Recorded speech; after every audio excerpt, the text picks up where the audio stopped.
Your neighborhood Chevron gas station invites you to... Let George do it. Brought to you by the makers of climate-tailored Chevron Supreme Gasoline and RPM Compounded Motor Oil.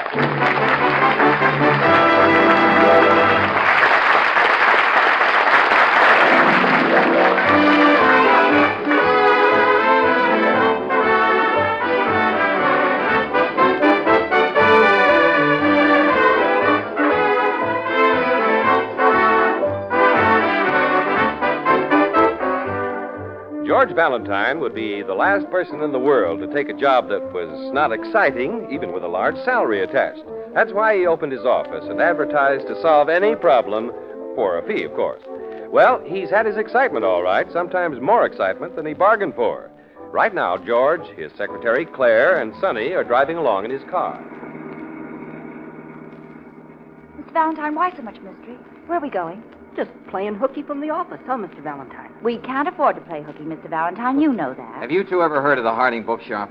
Not I. Never. Why? Should we have? Well, that's where we're going. To buy a book? Of course not, Sonny. Mr. Valentine has a book. Here, bright girl, take a look at this newspaper clipping. What does it say, sis?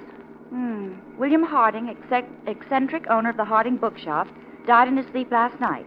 He leaves his widow Harriet and a nephew Frank. Mr. Harding had been in poor health. Okay, that's enough. Well, what about it? Man dies in his sleep. Where do we come in? Well, his widow phoned. She wants me to meet her at the bookshop at 11. She made it sound urgent. Jeepers, I wonder why she wants to see you. An eccentric book dealer dies in his sleep. His widow is very anxious to see me. Kids, I don't know what it's all about, but it has all the ingredients for some real excitement.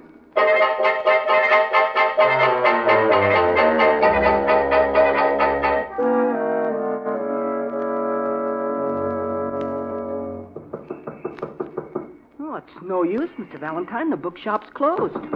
Maybe Mrs. Harding hasn't arrived yet. Wait a minute. I think I hear someone in there. I'm sorry, but we're not open for business. The shop is closed. Oh, Mrs. Harding, I'm Mr. Valentine, and these are my assistants. Oh, of course. I've been expecting you. Come in. Suffering cats, look at the place.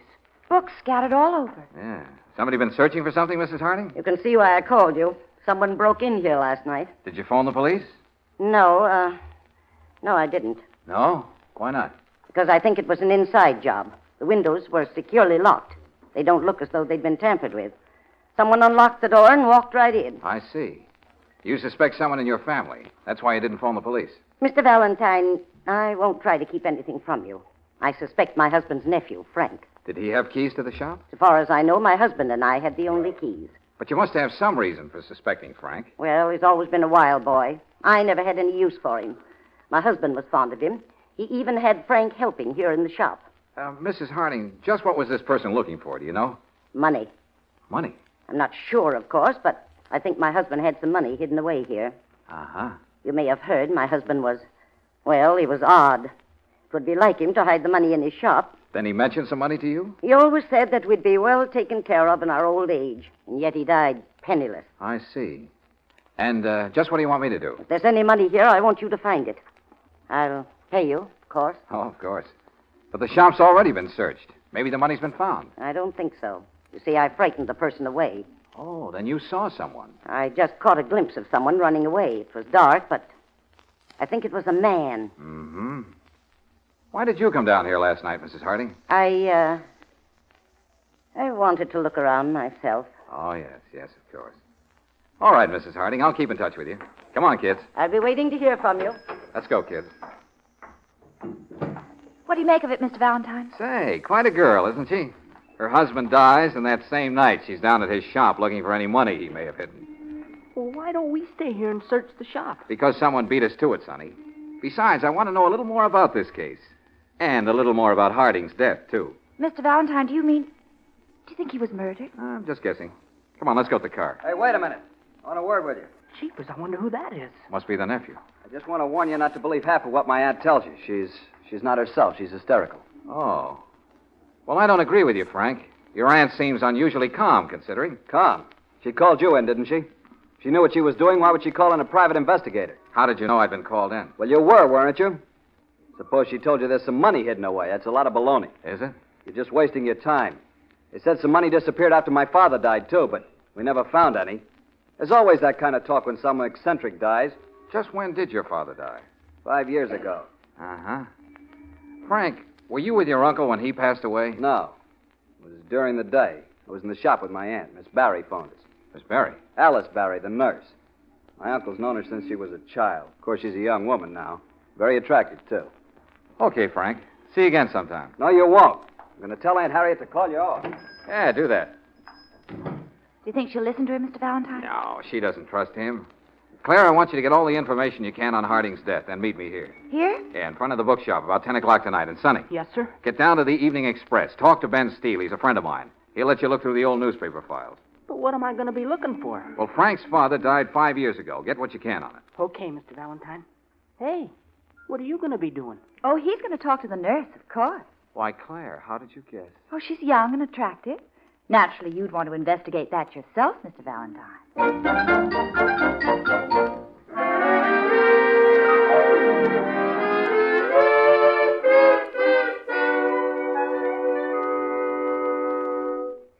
Mr. Harding had been ill for years. There was nothing mysterious about his death. But don't take my word for it. Talk to Dr. Mark. Oh, I'd rather talk to you, Miss Barry. And I know Mr. Harding didn't leave any money. You're wrong about that, too. If you don't mind my saying so. Miss Barry, when a woman is beautiful, she can toss my theories into the ash can, and I don't open my mouth. I'll find that out after I get to know you better. Oh? You're going to know me better? Of course. What makes you think Harding didn't leave any money? Because he couldn't even afford to pay me a salary. He gave me this box of old phonograph records instead. I see. Miss Barry. Alice. Alice? Alice. Alice, did Harding die in his sleep? Oh, yes. Then he didn't say anything before he died? Well, he mumbled something. Mumbled something? What, could you tell? I suppose he thought he was a little boy again, listening to Mother Goose. Why, what did he say? Mary had a lamb. Mary had a lamb. Are you sure? Well, the words Mary and lamb were plain enough. Uh-huh. Look, here's my card. If you think of anything else, give me a buzz, will you? I'll give you a buzz. Oh, good. Say, how does that verse go? Do you remember? Mary had a little lamb. Its fleece was white as snow. Oh, yeah. And everywhere that Mary went, the lamb was sure to go.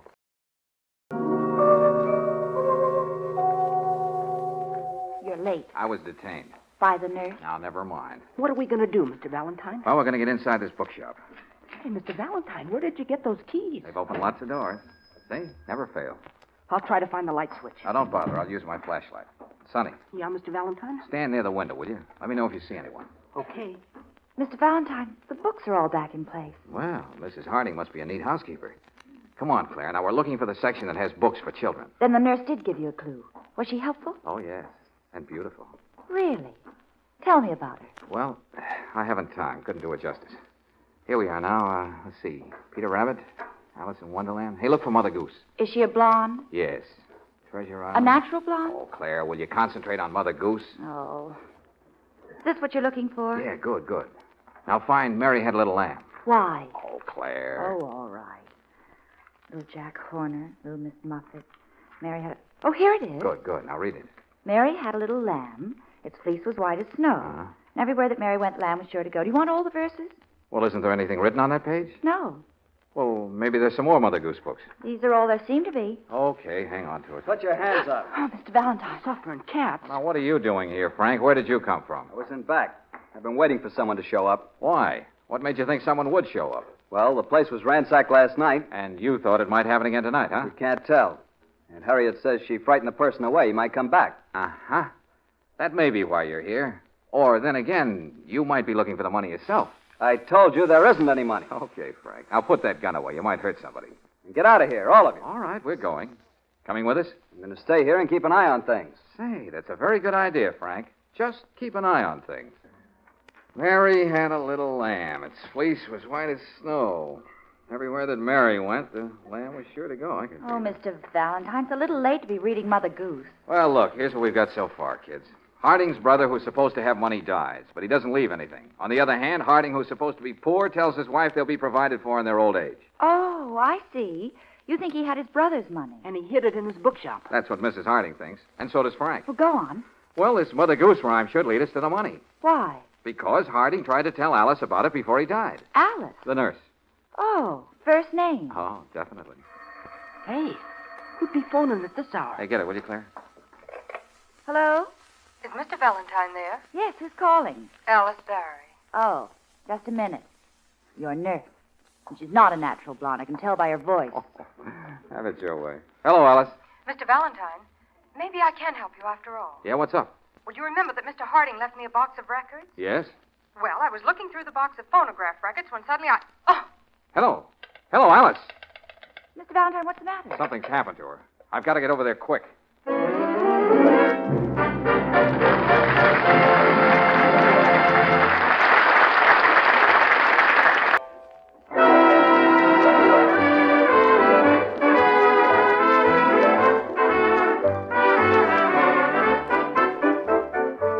George was about to get some important information. The nurse, Alice Barry, phoned him, but before she could explain, something happened to her. Now, it's a few minutes later. George is opening the door to her apartment. Alice! Alice! Oh, you poor kid. Here, let's get you up on that couch. Oh. Now, take it easy. You're going to be all right. Oh, Mr. Valentine. Wait a minute. I'm going to put you down here. There you are. Now, you better lie still for a few minutes. I'll get you a drink of water. No, please don't leave me. Now, don't be frightened. Hey, you've got a nasty-looking bruise on your forehead. Otherwise, you seem to be okay. How do you feel? Oh, like I've got two heads. Yeah, I'll bet. Want to tell me what happened? Well, there isn't anything to tell. I was talking to you on the phone, and then it happened. Somebody took a sock at me. Well, who was it? Don't you know? No, he must have crept up and hit me from behind. From behind? Yes. Oh, you didn't see him at all, huh? No, for all I know, it might have been a woman. Yeah. It might very well have been a woman. What about the records? No, I guess they're gone. They were on that table over there. That's bad luck. Oh, don't worry about them. It was just an old bunch of records. Believe me, if all those endearing young charms, Who is Sylvia, and a few more like that. But I thought you discovered something about them. I guess the person who stole them thought so, too. No, Mr. Valentine, that's not why I phoned you. Feel like telling me about it? Of course. You see, while I was looking through the records, I got to thinking about Mr. Harding and what he'd said just before he died. Yes? I could almost see the whole thing all over again. He was moaning and tossing around in the bed. I ran to him and felt his pulse. Go on. I told you that he said Mary had a lamb. But now as I think back, Mr. Valentine, I'm almost certain he said Mary Hayden Lamb. Mary Hayden Lamb. Mary Hayden Lamb. A woman's name? That's right. Do you think it means anything? Well, it must mean something. Yeah. It'll probably lead us right to the money. That is, if there is any money. Now, look, I gotta beat it. But I want you to lock the door behind me, understand? Don't worry. After this, I'll always lock my door. Good. Better put some ice on that forehead. It's turning a beautiful purple. I'll be all right. Mr. Valentine. Yeah? If it does mean anything, will you let me in on it? I feel as though I have a stake in this now. Oh, I don't blame you. Okay, Alice. I'll keep in touch with you.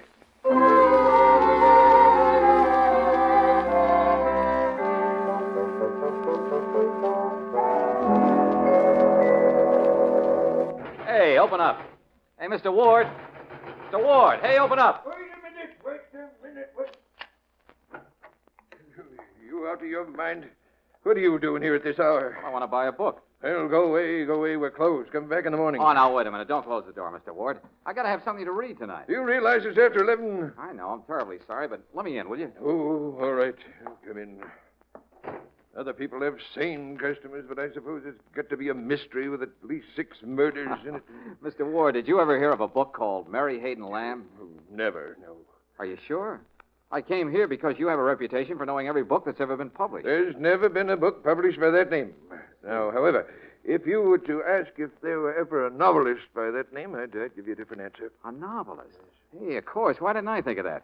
Well, tell me about it, will you? Well, she was a local writer, and to my knowledge, she wrote but one book, thank heaven. Why do you say that? Because it's by far the worst trash it's ever been my bad luck to read. I see. What's it called? Isle of Love. It's about a girl and an island and a man, and if you want something to put you to sleep, I'll personally guarantee you your money back. Then you've got a copy, huh? One. Almost sold it this afternoon. Almost sold it. Is that so? Someone wanted it, huh? Well, asked me about it anyway.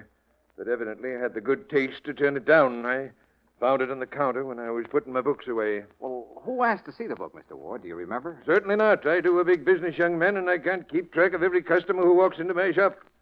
Unless they make a special impression by getting me out of bed at this unearthly hour. Okay. Anyway, you've made a sale. I'll take Isle of Love. No, you've made a bad choice. Yeah, here you are. Marked down to 89 cents. And, young man, believe me, I'm cheating you.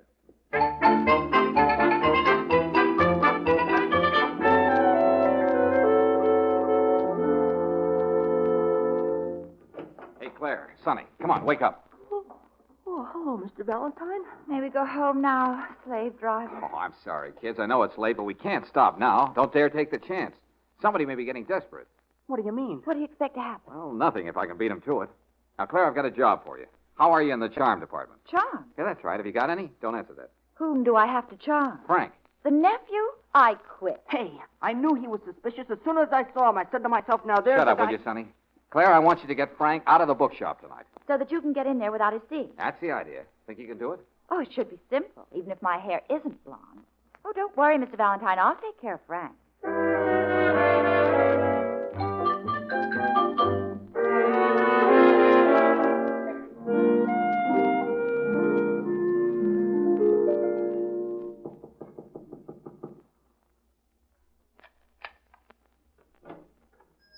Who is it? Oh, put that gun down, Frank. It's Claire. Oh. You're Mr. Valentine's assistant, aren't you? What do you want?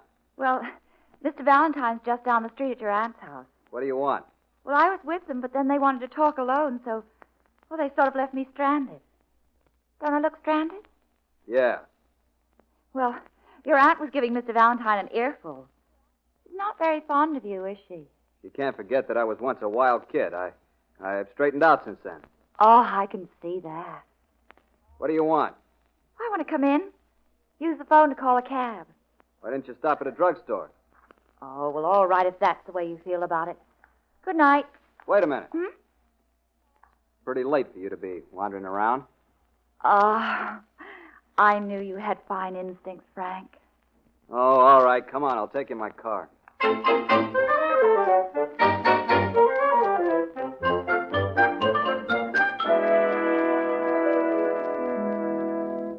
Okay, Sonny, come on. The coast clear? Yeah, they just drove away in Frank's car. Now, don't turn on the light. Excuse me for asking, Mr. Valentine, but just what are we looking for? We are looking for a book. More Mother Goose? No, The Isle of Love. There ought to be a copy just like this one somewhere in here. But why do you want two copies? Don't you understand, Sonny? I've got to have Mr. Harding's copy of this book. Oh. No, I don't understand. Never mind. Just start looking. Yeah, but Mr. Valentine, there's at least 1,000 books in the shop. Let's see now. Mary Hayden Lamb was a local writer. Now, why would Harding choose her book unless... Hey, wait a minute. I think I got it, Sonny. He must have known her. Well, what of it? That means it would be Harding's personal book, see? Oh. No, I don't see. Come on. There's a little room in back of the store. Remember? That's where Frank was hiding the last time we were here. Yeah, that's right. Well, come on. It's dark. Careful now. Here we are. I'll look around with my flashlight. Now, let's see. Hey, there's a desk, Mr. Valentine. Are there any books on it? Sure. Read the titles. Webster's Dictionary, The Complete Shakespeare, Cooking for Fun, and The Isle... The Isle of Love. That's it. Grab it, Sonny, and let's get out of here. Okay, Mr. Valentine. We'll take it back to the office. Hey, aren't we ever going to get to sleep tonight? We haven't time. Now, let's get to the car. Sonny, duck. Jeepers, what was that? Somebody took a shot at us. Mr. Valentine. It's all right, Sonny. You missed. Yeah, but let's get out of here quick. I don't think that person likes us.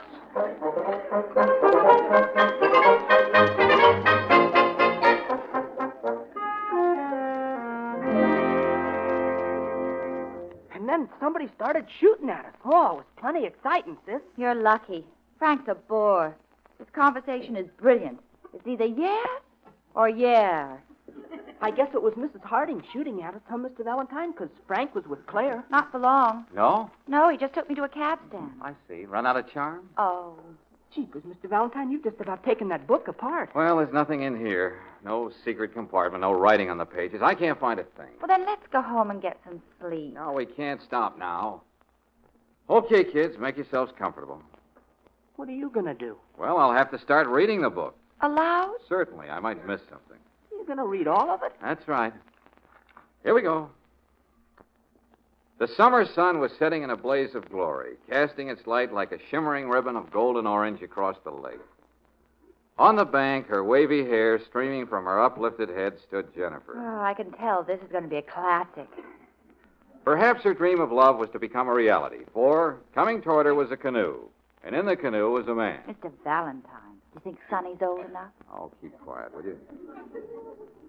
Jennifer sighed longingly. Sonny. Perhaps her stay on the island was at an end.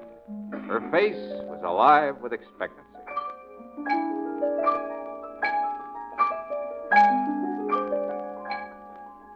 Weeks had gone by. Jennifer knew that this was her man. What choice did she have on a desert island? In spite of his aloofness, in spite of his air of mystery, Jennifer knew that she loved him.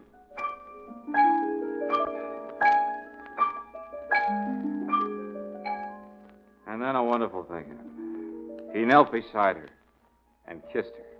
Well, it's about time. Oh, she said, then you do love me. Naive creature, isn't she? Yes, he answered. I love you with all my heart. If you don't believe me, look carefully when the grandfather's clock strikes the hour of midnight. And I love you, too, she told him. Wait a minute. What was that again? And I love you, too, she told him. No. Go back to where he loves her. Oh, yes, he answered. I love you with all my heart. If you don't believe me, look carefully when the grandfather's clock strikes the hour of midnight. Hey, that doesn't make sense. Hey, wait a minute. The printing on this page looks a little different. Yeah, and so does the paper. Claire, get my copy of the book. Here it is. Okay, turn to page 82. Come on. Okay, now read that part. Yes, he answered. I love you with all my heart. I swear it, Jennifer. That's enough. This is it, kids.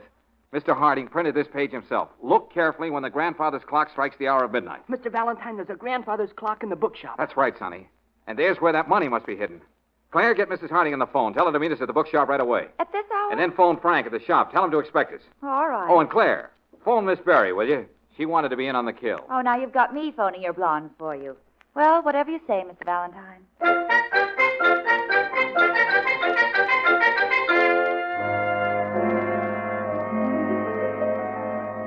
What are you waiting for, Mr. Valentine? Why don't you give me my money? You mean my money, Aunt Harriet? Now, don't fight over the money. We don't even know if there is any. And why did you call us here? And why bring Alice into this? Well, if there is any money, you'll have to thank Alice. She gave me the clue. Then it really was a clue, Mr. Valentine. That's right, Alice.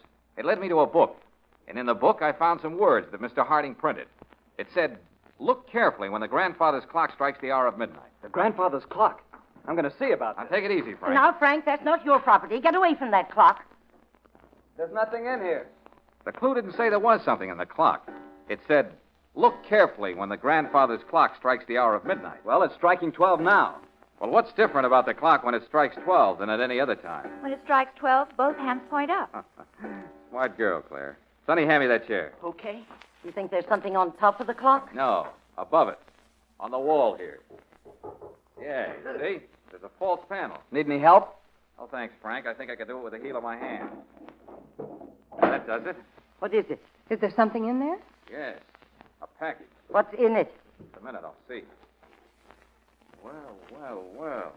Bills, large denominations, and lots of them. Let me have that. Now, don't rush me. Hey, there's a note here, too. What does it say? Mrs. Harding, is this your husband's handwriting? No, it isn't. That's my father's handwriting. You see, the money is mine. Not so fast, Frank. Well, what does the note say? It says, Dear Brother Bill, I'm leaving this money in your care. Frank is too wild to be trusted with it. When he settles down, you can give it to him. Then give it to No, him. wait a minute. There's more. There's a condition I attach to this. Frank must provide for you and your wife as long as either of you shall live. Is that all? That's it, Mrs. Harding. Then it is Frank's money. Give it to him. He doesn't have to provide for me.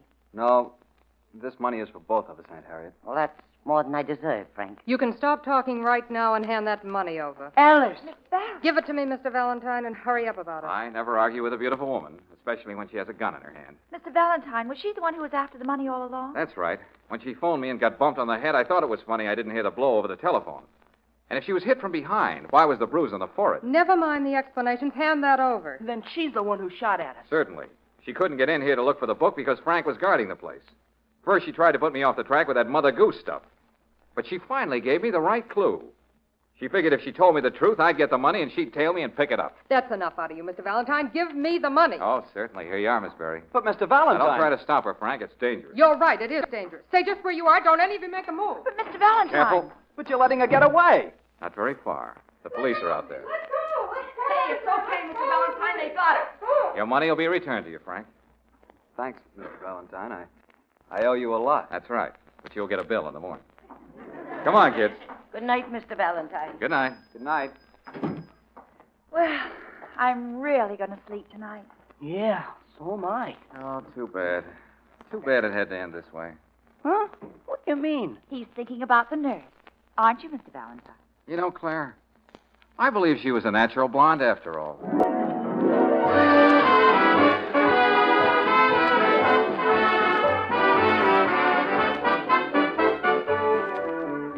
Chevron gas stations all through the West invite you to be with us again next week for another chapter of Let George Do It, brought to you by the makers of Chevron Supreme Gasoline and RPM Compounded Motor Oil. Let George Do It, starring Robert Bailey as George with Francis Robinson as Claire and Eddie Firestone Jr. as Sonny, is written by Pauline Hopkins, produced and directed by Owen Vinson. Others in the cast were Jane Morgan as Mrs. Harding, Harry Bartell as Frank Harding, Evelyn Scott as Alice Barry, and Paul McVeigh as Mr. Ward. The music was composed and conducted by Charles Dant. Your announcer, John Heaston. Listen again next week, same time, same station, to Let George Do It.